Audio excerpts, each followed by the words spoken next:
Yo, team. I have spoken a lot and a hell of a lot about product market fit and MVP, minimal viable product. But I actually dove into why MVP, like on a high level, I have, but not the actual details. So I thought I'd use this opportunity to dive into the detail off the back of a session I had today with a client to really understand why we should be building an MVP and the purpose of building an MVP. So let's dive into that today.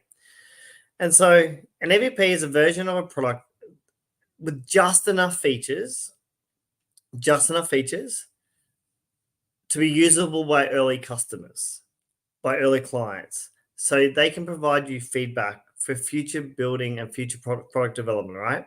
So it's a really simple version of what your idea is, what your high level idea is, what your vision is, a really simple version of that you can get out to market so you can test the hypothesis and gather valuable insights.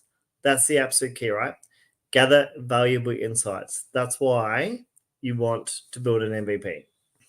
And so, what is the purpose of an MVP? You want to validate your idea.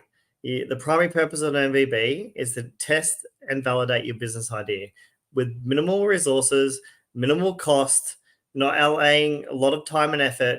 You want to get something out to market very quickly to test your idea, to test to see is what you're building actually going to work in market.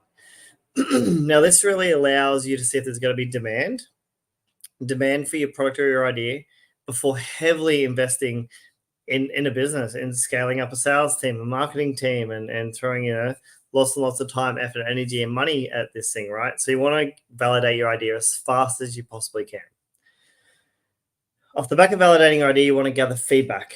So it's hard sometimes to gather feedback, but you want to collect really concise feedback from early adopters. So people that are physically paying you money, ideally paying you money, because they'll be very honest and direct and give you the information you need. People who are not paying you money could say all sorts of things. So you want to really get this feedback from people that physically are paying you some sort of money, and their insights will work in towards your product development strategy, your roadmap, and what you're going to build out for future customers. The other purpose of AV is to reduce your risk.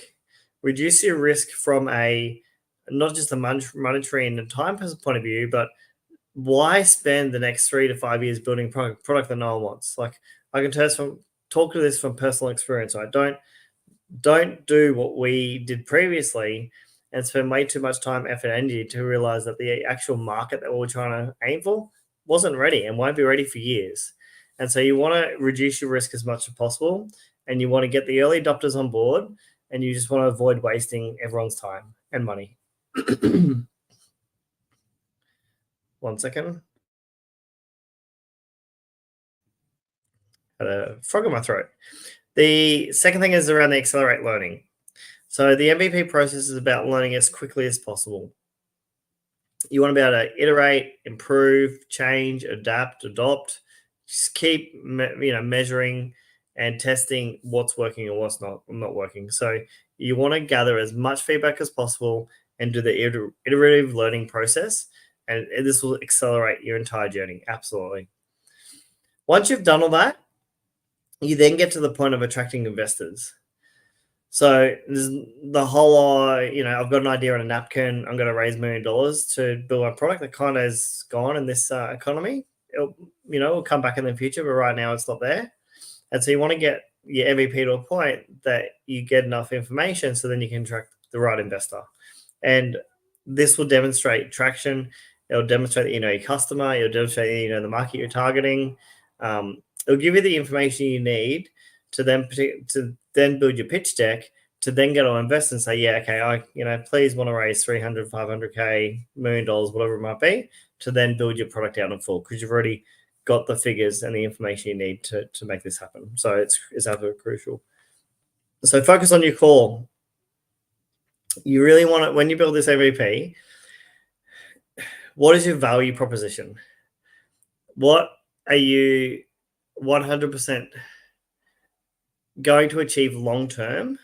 And can you do that early on and focus on the essentials. You want to focus on what is that core feature or functionality that is currently missing in the niche that you're targeting, and just like hit it. If you can get focus on your core value like immediately, that's when it's going to get you the biggest traction long term. Otherwise, like us and many other startups, you go and build 80, 100 features that no one ever uses, and you just wasted everyone's time and effort on it because you get caught up in the hype. It's so common. Once you've done all that, you can then build really great momentum. You can build a great community of early adopters. You can build a great community of customers. You build a great community around you, and that just builds momentum. It helps you get your product to market faster. It builds the excitement. Yeah, there's loads of interest coming in, so it helps you rinse and repeat essentially the entire marketing sales strategy. Just absolutely crucial, and yeah, super. It just makes sense, right? So once you've gone down that ladder and you've ticked all those boxes and you've actioned everything you need to that I just spoke about, then it's just so much quicker to get your product off the ground and scale. So it's essential to get the MVP to your niche or your target market as fast as you possibly can. Get the feedback, do iterative learning, quickly change, adopt, pivot as fast as you can, and then that will build this strategy for exponential growth. Just that's I can't say it, and I can't pinpoint it enough. Keep it simple. Don't try to overthink this. Don't try to overplay it. Keep it really, really simple, and simple on the basis of that one solution that you're getting feedback on. It works really, really well. Just keep doing that until you can start to build the business off the back of it. All right, guys, I really want to hear about your MVP. What are you currently working on? What's working for you? What's not working for you? What are your early customers telling you? Really keen to hear all things MVP.